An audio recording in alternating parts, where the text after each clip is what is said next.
Well, welcome back to the Saber Martial Arts Holocron, Delaware Saber Martial Arts. I hope that doesn't happen again. I had some issues with, I live on a farm, and my little dojo I'm doing right now is on a farm. Sorry, you get an image of just my chest there. And on this farm, there are no cows, but there's also no great internet. So here we are on the farm. So here is, like we were doing a warm up with this tomahawk, okay? We were doing a basic X cut then. And as I got interrupted on stream here, I was talking about the transition from one direction to another. It's all about just turning the wrist. That real tomahawk is real heavy. So when I, even the quick strikes, they're real heavy. So I want to catch that momentum. And then when I go over to do a lightsaber, because that's what we're really all here for, isn't it? Is the lightsaber. I want to make sure I catch that momentum the same way. So first things first, this blade is probably not going to hit the floor, but it might. So I have to change my wrist angle potentially, all right? But I'm going to try and do the same warm-up. Changing the wrist. Now, I don't need real true edge alignment with a saber, but with a tomahawk I would. Okay, and I'm going to try and capture that same thing because part of saber martial arts would be taking the one thing and being able to adapt it for its particular strengths and weaknesses to the other thing that already has its own strengths and weaknesses, right? That's the way I think of it, at least. So that's what we're going to do, okay? Aggression. Boom. Make this aggressive now, okay? Change it up. Okay? Now there's a little bit more engagement of the arm in it. I'll go slower. Right about here, I'm engaging, and I'm keeping it engaged just a tiny bit longer to stop the motion when I want it, and I'm going to change the wrist and go right back, engage again to get to the other direction, okay? I'm still letting the momentum happen, the weight happen, but I'm now speeding it up just a little bit to like more like a combat speed and adding the technique of re-engaging the weapon. Try some other angles. Letting the momentum take it a couple times. Even down. You'll definitely go straight down. And if you want to throw, throwing tomahawks is a very essential part. If you really want to get good with them, it's important to try and learn throwing as well. But that straight down, a 10 strike is what I would call it, a number 10. Really common strike with this tomahawk according to text, according to whatever, and according to the way the weapon handles. So now I'm going to do that in all those directions. That's a 6 and 7. That's an 8 and 9. That's a 3 and 4. 6 and 7 again. 10 and 5. And then the ones I haven't done are 1 and 2, which take a little bit of extra engagement, especially with a heavier, legitimately weighted weapon. Okay, and in this room, I don't want to ruin this room, so I'm really not going to swing this full bore. But re-engaging this is a heavy tomahawk, heavier than the standard tomahawk, and as you can tell, a little bit longer as well. Okay, so I'm not going to swing that one around too much. However, you can tell kind of how you need to be able to stop it without like tensing up too much, okay? Now I'm going to try this with the saber. Completely with the saber. I'll do it in the left hand this time. Because like I said, I want to try and be a little more ambidextrous. I want to try and give the left side some love. So, now you saw me go back like this. That's not real good. If that was a tomahawk, I would be straining my shoulder real bad right now. And if I was in combat with some armor on, with a lightsaber in a tournament or something like that, that would not be good use of my tomahawk training to hyperextend my shoulder tear something as a result of just trying to do a slash. So instead, when you sort of have to re-engage when you feel that right about here, right? Because with that tomahawk, it's going to tear me backwards, okay? So that was not good form on my part. I'm going to try and do what I said earlier, turn that wrist, switch directions.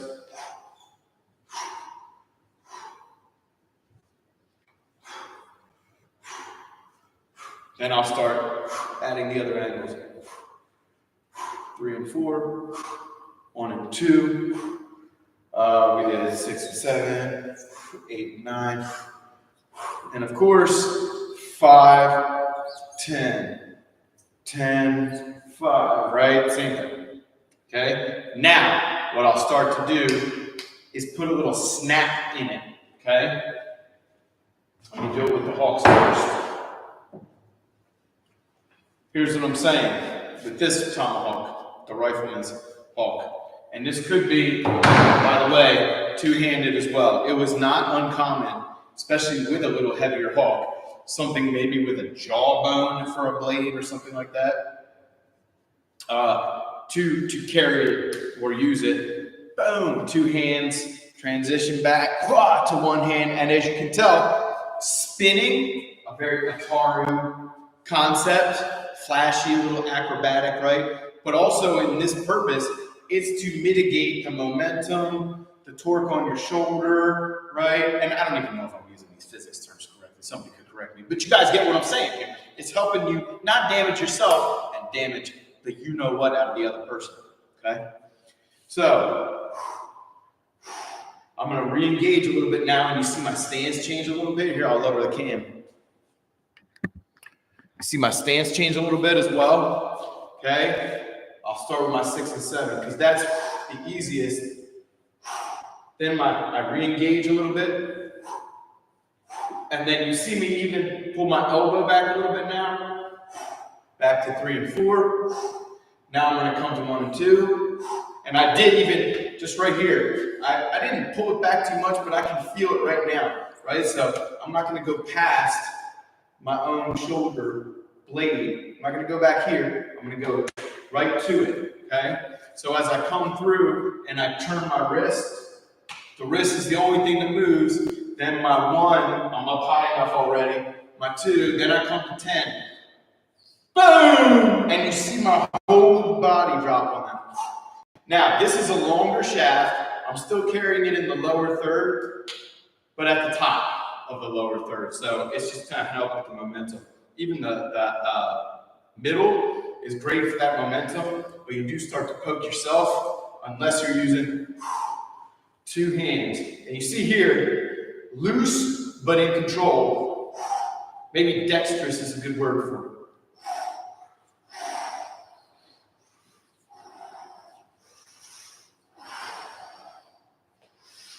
Okay, that looks a little clunky, right? Because of the weight of that rifleman style hawk. That was more of a camp tool. In addition to being a combat tool, it could also be used as a rifle rest, right? Stick the barrel of the rifle as their rifleman's hawk. But as a camp tool pitch, it's got a nice heavy hammer.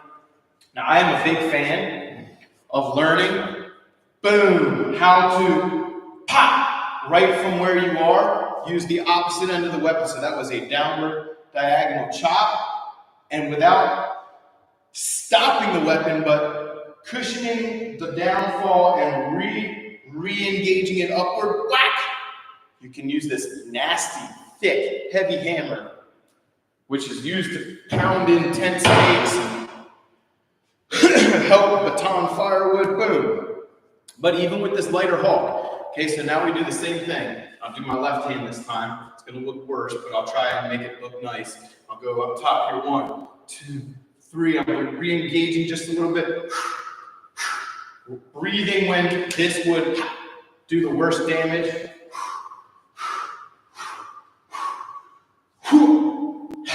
Right? Okay, great. All that's good. Now let's try it. Trying to do the back swings all with the hammer side. Okay? I don't like spike hawks very much. You'll see a lot of Tomahawks nowadays have a spike on the backside. Not a big fan. I'm a big fan of the hammer side. I'll tell you how this works with the lightsaber soon. Okay? So all weapons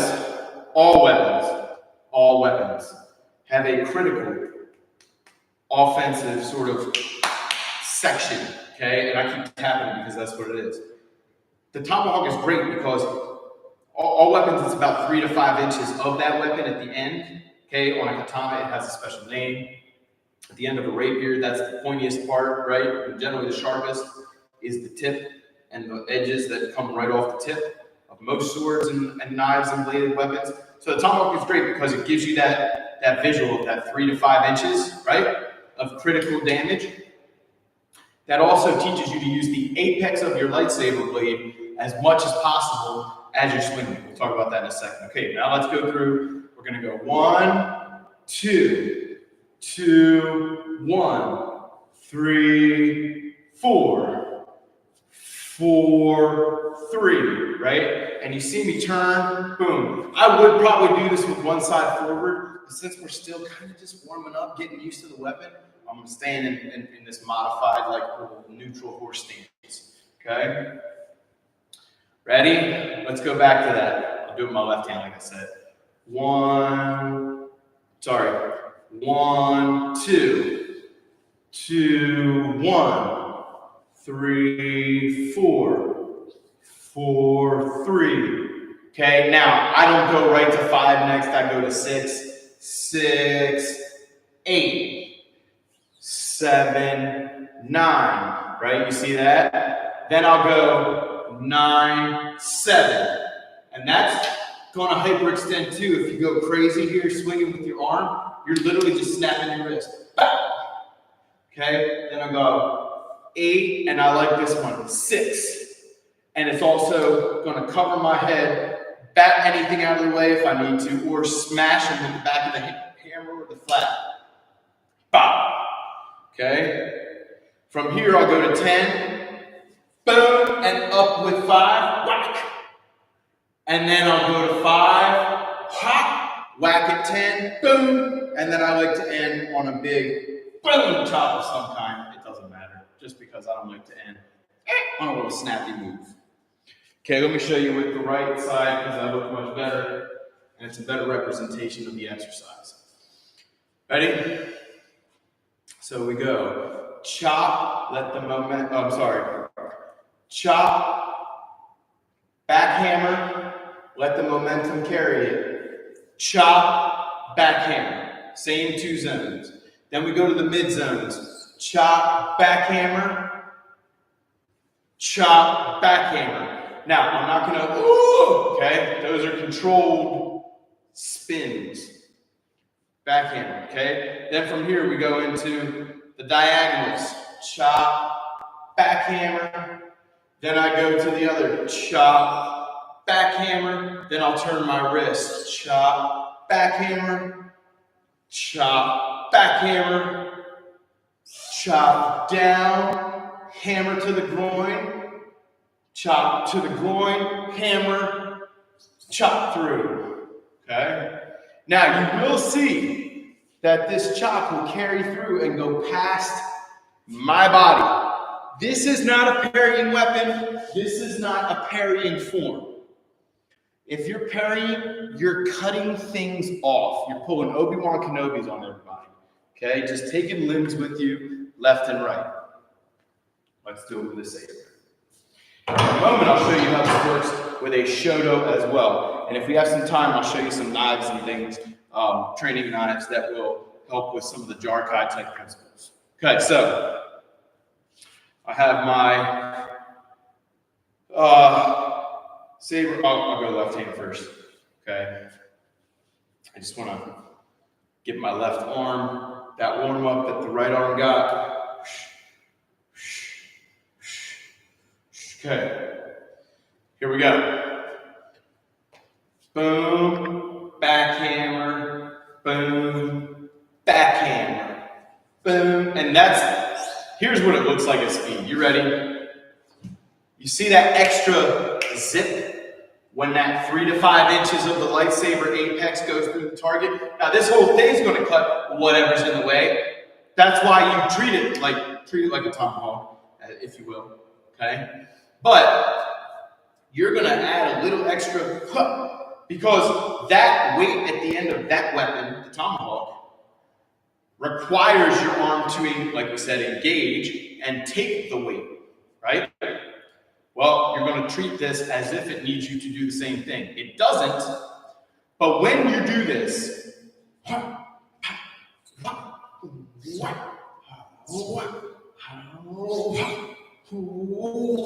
right?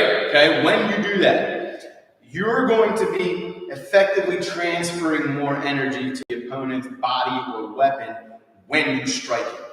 Okay, so you may not be carrying the weapon, but let's say they come in with some Makashi at you, some real classy looking stabby, okay? And as that thrust comes in, you take your sort of brutish looking, but definitely mobile stance, and you might pretend to play the parry game with them, but one time they come in and you're gonna have your arm up already.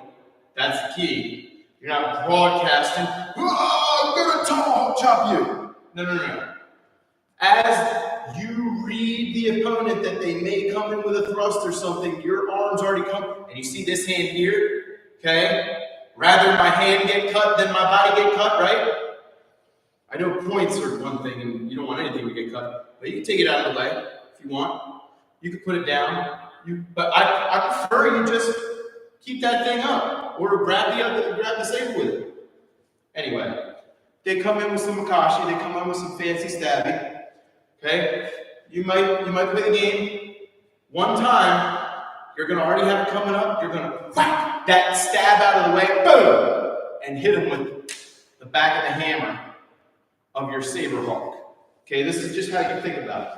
So again, they stab, maybe a nice big stab. You've been playing the game, maybe you're getting out of the way. You're mobile because you're Ataru. You're moving. Okay, they do a nice stab again. Whack. Boom, whack, boom, whack. Okay, that.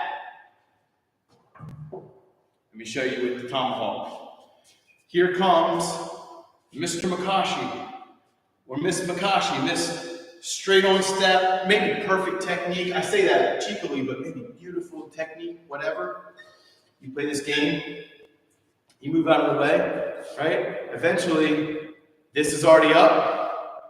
The stab comes in, boom, boom, okay, same idea. Chop, hammer, use the hammering, boom, momentum. This is not a great position for my wrist to camp out in, so I'm gonna keep it going. Wow, boom, wow, okay? Always attacking, this is Ataru. Always attacking, aggression. You can be friends afterwards. Okay. Now, there is a difference between being aggressive, being offensive, being powerful, and being a butthead. Keep that in mind. Always keep that in mind. Okay, you can be aggressive, you can even strike with some power, but the moment you start entering butthead realm, people take notice and they go like this when you're around. Just so you know. Okay, let's try this with the saber again. Let's do it with two hands because the axes can be used with two hands. This is a straight shaft, just like the tomahawk is.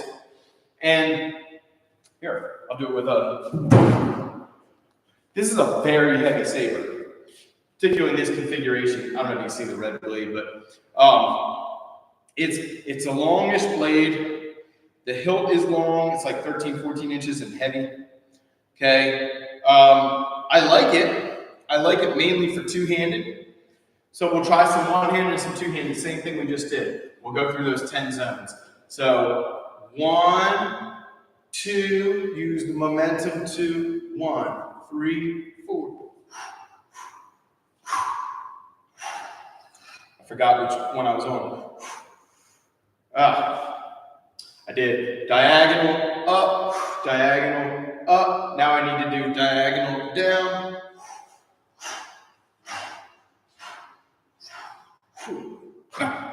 Okay, so footwork is leaving a little to be desired. I know we're still kind of warming up. We're still kind of getting introduced to the weapon. Let's try it. Oh, on the good arm. My left shoulder is terrible. My left wrist is terrible. My right arm is smart as can be. Okay, so let's do it.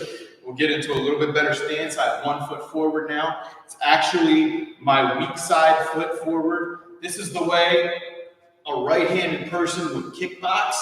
Generally, this would be an orthodox kickboxing position. Boom. With my left side forward. If I'm right-handed, being that my power's on the right. So with the tomahawk, I like to put my power side in the back. Okay, and if I'm sparring Ataru style, this is also something I might do. Now, you could, but since the tomahawk is the type of weapon that requires a little bit of wind-up for most things, unless you start to creep up on the shaft, and like I said, it becomes more punch style, maybe another night. Because it does require a little bit of wind-up, it's nice to already have that in the back, okay? That's why when you cross, when you throw a cross or a reverse punch with the back arm, right? That's going to be wound up already, so to speak, because it's traveling further, but it has the time because the jab is out there to help get it there. Same thing with a power strike with a saber. If your offhand side is forward, you can stab. By the way, the poke with the tomahawk, it's a great boom, chop, boom, pop, chop, poke, chop, hammer, chop, poke, right? Okay? It's a great way to incorporate more of the weapon. There's even ways you can turn that thing upside down and use it. But with the saber, same idea. You can have these quick, boom, quick pokes. I'll show you from the side. Hop, hop, hop, boom, right? Or you can also have it wound up tomahawk style, and as you swing it,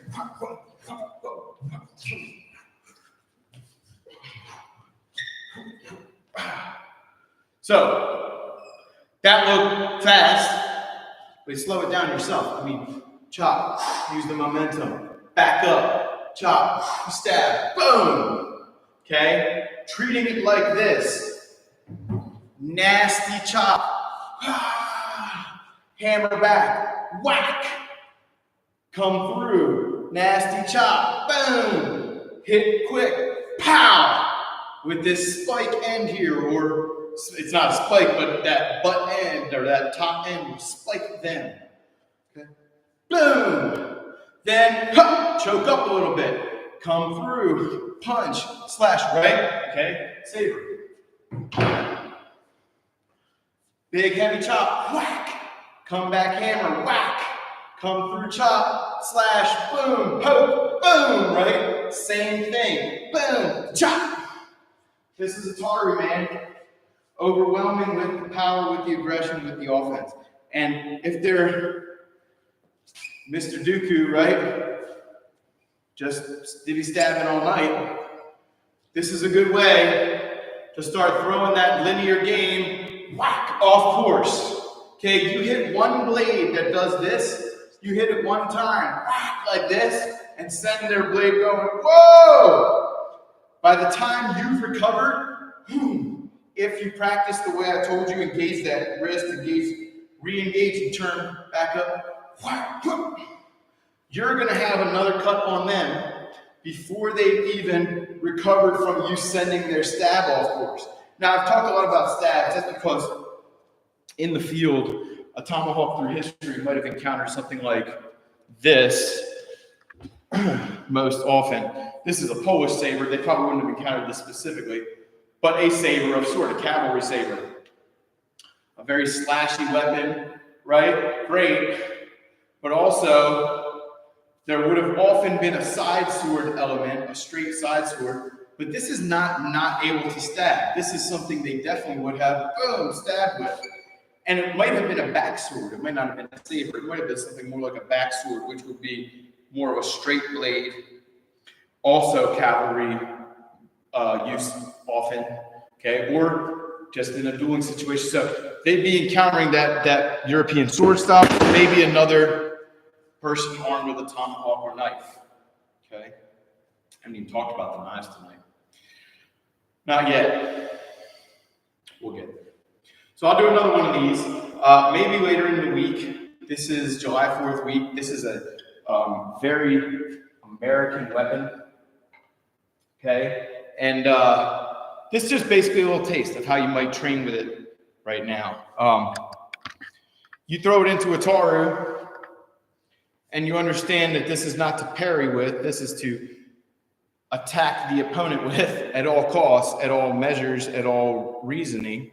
If they stab at you, you attack them. You don't worry about parrying the weapon. Maybe you slap the weapon, but you're attacking. You're attacking the weapon. You're attacking their body.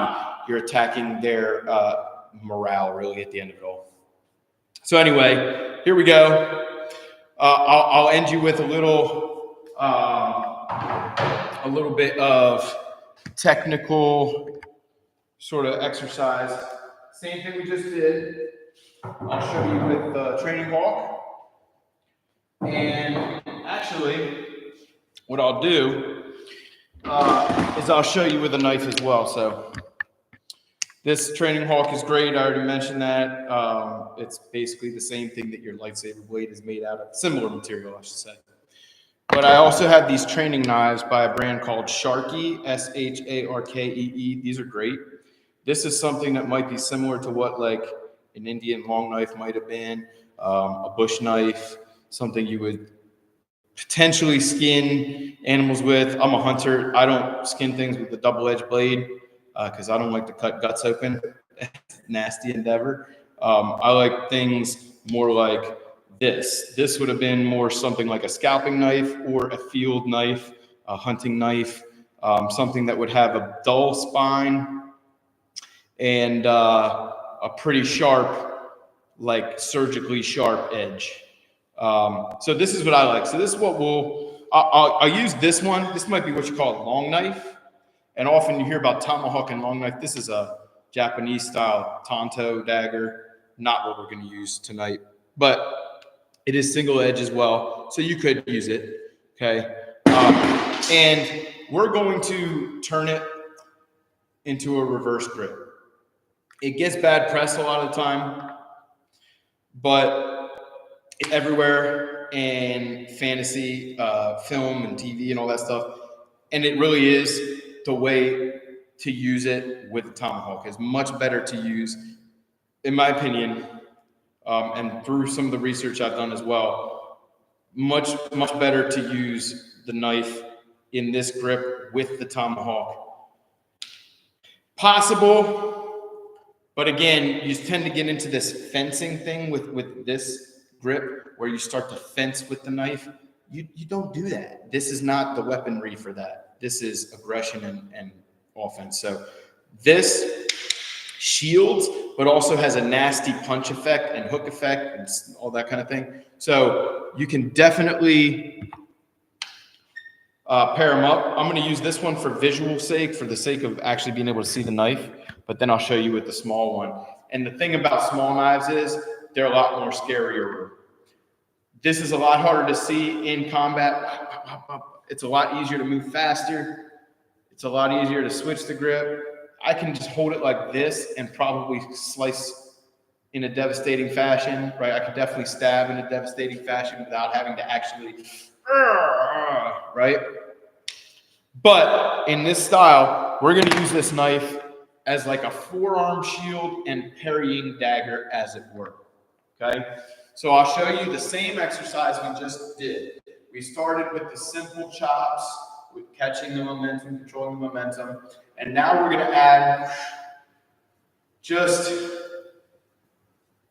you're literally just going in, out, and it's not always going to feel good. But basically, when one goes in, the other's going to be shortly thereafter going in. Out and out, in and in, out and out. And you can't even really always tell yourself which one you're doing. And then you can start to really swing it a little bit. What am I doing with this knife during all this? I'm honestly like, there's no like, oh, do this zone first, then do that zone next. It's kind of like, get yourself into it, learn it. Start by doing all this, then you just kind of add, basically, as I'm looking in the camera, I'm just trying to cover my belly up. When I see that my belly's exposed in the camera, okay, I see my shoulder and my face are exposed, so I cover with the knife. Then I come back through, my belly's exposed, I go through that zone with the knife, switch places, trying to cover the zones, go through again. What? And sometimes I might decide to really just dagger that knife, really scorpion tail him with that. Great. Start to do your hammers now. So the knife is still just kind of going in, out, in, okay? Or if you will, slash, stab. Sometimes slashing the opponent's wrist, stab, clicking, but you're not getting complicated. You're just literally just doing this to train it. And now you're going to add the complication here. So here, in, hammer, out, poke, slash. Slow it back down. When you start to feel, you see, I don't even know which zones I'm doing. This is a 10, boom, hop. And all I'm doing with the knife is going in and out. That's actually all I'm doing with the tomahawk too. But you see, I'm not always going to be full arm. Sometimes I catch everything just by yanking my elbow in. I'll go sideways for you. As soon as I see something's open, I cover it with whichever weapon is not. This is kind of advanced. This is not to say like, oh, just have at it, Junior. But if you want a taste of what the menu has to offer, play a little bit. It's important to play a little bit. Okay, this will be it. Try to go through all the zones. So 1 would be your cheek, 2 is the opposite cheek, 3 would be the ribs, 4 is the opposite ribs. Play in that zone for a minute. 5 is groin and belly button, straight in and upwards. 10 is everything over. So 5 and 10, play in that zone. And then you can stick one for forward, you can switch. You can play with heavier motions, okay? Here we go. Then we go into our diagonal, 6, 7, 8, and 9. Boom. Slow it down. Slow it down, be methodical. This is one of those weapons when you go down to the leg, you can cover high, right? Because you got 2. And then we'll finish with that. Do it with 2 sabers now. And actually, what I usually do, and I'll do it right now, what I usually do, you can't see, is I'll take out the long blade on the parrying saber in this jar kai situation, and I will put in a shorter blade, even with this longer, heavier hilt. Put in this nice short blade so that I can have a lot more control over these quick slash stab transitions. Whack, boom, okay? And as a shield, I really only need it to block my body. My body ain't that big. My body ain't that big. So I don't need a huge blade on this saber. Now, a long blade would allow you to use it more like a shield, but we're going to use it like a dagger more than a shield. So we'll start with our zones, and we'll kind of just traverse into a flow. The blue saber is my tomahawk. The red saber is my parrying knife, or my short or long knife, depending on what I personally like. Okay? Here we go. Start with our 1, the cheek. Cover the in-out. Now, I might, instead of slashing, I might think of it more like blocking, but to be honest with you, if I'm trying to stay as Ataru as possible, this is going to be a block that cuts the wrist, or a block that pushes the saber aside. Okay, so let me get a little more flowy for you here. 1 slash 2, 3, 1, 2. Play in that zone.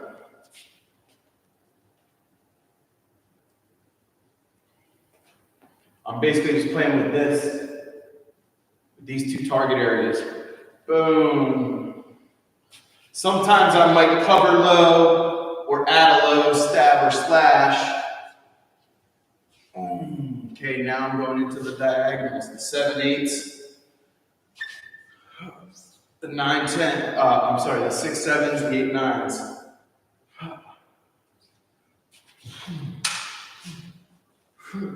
Not recommend this right here. This is a chop and a stab. This is not just me trying to look cool. I'll turn sideways, kind of add that in for the 10s and the 5s and all that. By the way, 1, 2, 3, 4, 5, 6, 7, 8, 9. Doesn't matter. 10, just so you know. That's my system. Start with these 1s, 3s, 4s, and 2s. The horizontals, if you will, the cheeks.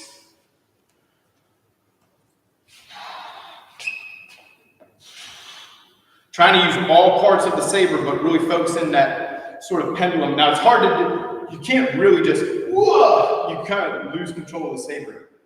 But you can add a little snap, like we talked about a while ago.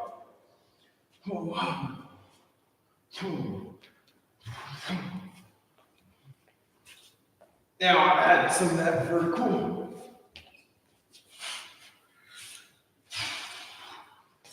Now, could I do this way too? Yes. We're just talking about the tomahawk and knife right now, so we're using it the same. Anyway, that's how I incorporate that into my saber martial arts system. I appreciate you watching. I really do. Please visit sabermartialarts.life. Please subscribe. Thank you very much. Hit that subscribe button, please. I really just appreciate you doing it. We got a lot more like this to follow, and we just appreciate it. Listen to the Saber Martial Arts podcast. You want private lessons in saber martial arts? sabermartialarts.life, and reach out to us.